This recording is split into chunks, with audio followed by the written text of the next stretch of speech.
welcome back to the kitchen. I think one question that I get asked most often is, how do I time my meals? And I think that's probably the most frustrating for any home cook is, all of a sudden there's a shiny object syndrome and, you've walked away and now the chicken's burned and the asparagus is mushy or my husband always starts like the rice like an hour ahead of time before he's even started the rest of the meals. And so I think timing things probably takes the most practice. So my first tip is to just be patient with yourself. Cooking's a practice, medicine's a practice, right? We're learning as we go. Yoga is a practice. So just being patient with yourself, knowing that the more often you come back to the kitchen, get some little tips and tricks along the way, the better you're gonna get, like anything. All right, so what can you actually do in the kitchen?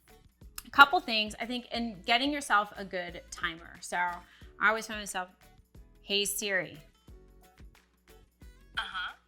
Will you set a 15-minute timer?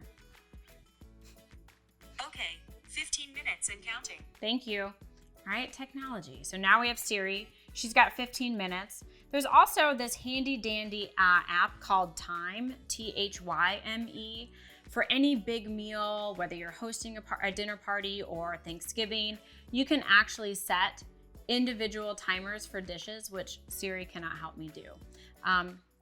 Hell, just go get a good old-fashioned timer that you can see, like one of those crank timers, something that's in your vision so you don't forget.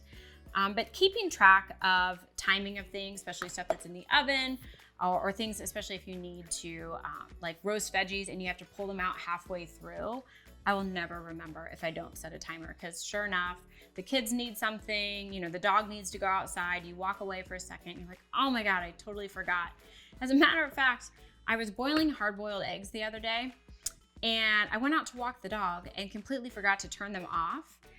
And by the time I realized it, turned around, it had been about 20 minutes, and there was about this much water left in the pan, and they were the most perfect eggs I'd ever boiled. I don't know how, the shells came off perfectly. I don't know if you guys saw my Instagram, but I can't get shells off hard-boiled eggs to save anything, except if you walk away and you walk the dog. I don't recommend it though. All right, so what else can you do? Invest in a good timer. Siri's great. Good old-fashioned timers are good.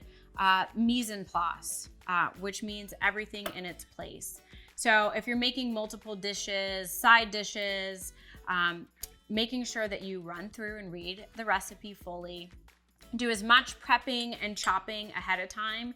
I put especially when you have steps in a recipe. So if 4 ingredients are gonna go together at the same time, I'll put them in the same mise en place bowl. So I know boom, I'm at step 2, I'm gonna throw these ingredients in. So making sure that you fully understand the recipe that you're working with, you've read through, you're not stuck in a situation where you're halfway through, you're like, oh shit, I forgot the onions, right? And things are burning and you're scrambling around to chop an onion. So mise en place is probably the most important, and I think maybe where we can get tripped up is not having things prepared ahead of time. I will link all of my little gadgets for you guys, but I just love using little glass bowls. It's very like cooking school, cooking channel-esque. What else? Embrace one-pot meals. So here I've got my lemon chicken one-pot meal. So I'm putting everything on a cookie sheet. Everything is there together. My main, my sides, my veg. I got starch in the potatoes. So giving yourself options throughout the week that are a little easier. Throwing crock pot. I love my buffalo chicken salad in the crock pot. It's something that I throw in at least every other week. It's easy. I can set it in and forget it. One pot meals, obviously it's an easier cleanup.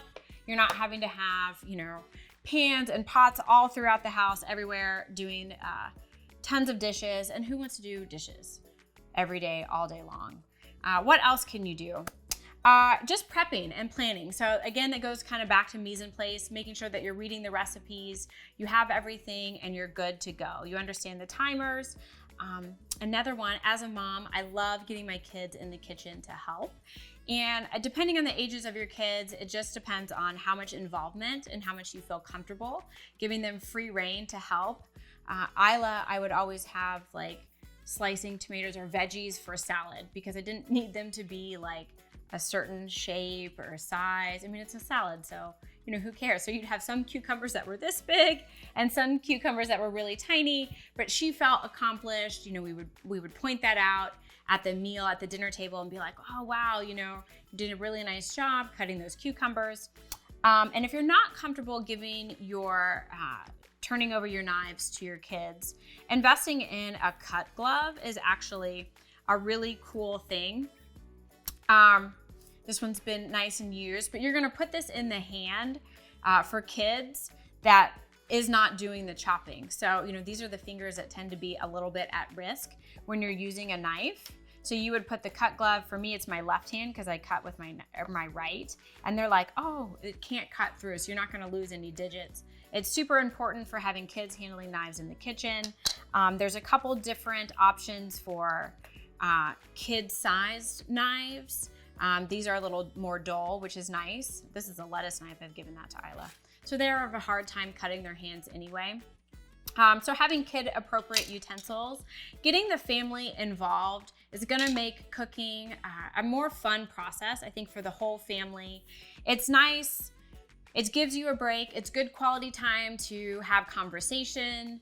And if you're doing all the cooking, by God, get someone to do the dishes. Like your spouse, your husband, your friend, your significant other, your child, someone to help so that it becomes a family affair, right? So you don't get burned out. I think that's a big thing, especially for us moms, if we're so tired of cooking every day.